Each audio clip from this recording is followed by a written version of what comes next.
Human rights day జరుపుకుంటారు. అంటే అంతర్జాతీయ మానవ హక్కుల దినం. అసలు అంతర్జాతీయంగా ఏవైతే మనందరం పేపర్లు చూస్తాము. ముఖ్యంగా బంగ్లాదేశ్లో, యూరోపియన్ కంట్రీస్లో మానవ హక్కులు అనేవి ఉన్నాయా అని మనం వేరేం చేసుకోవాలి. మానవ హక్కులు మంచి కలిసిపోతాయి, ఘోరంగా హింస జరుగుతుంది. వాటిని ఈ రోజున మనం తప్పనిసరిగా ఖండించవలసిన దినవిది.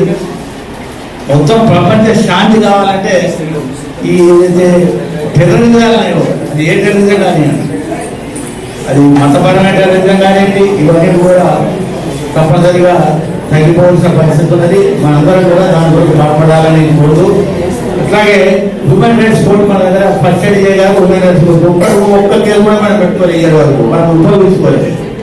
ఎన్నో మానవ హక్కులు ఉల్లంఘన కలుగుతుంది. కానీ దీని అడ్వకేట్స్ మనం తప్పనిసరిగా అక్కడ జరిగినప్పుడు కోర్టు ఆశ్రయించాలి, మానవ హక్కులను కాపాడాలని కోరుతూ ఈ అవకాశం ఇచ్చిన హ్యూమన్ రైట్స్ మానవ హక్కులు అంటే ప్రతి ఒక్క తన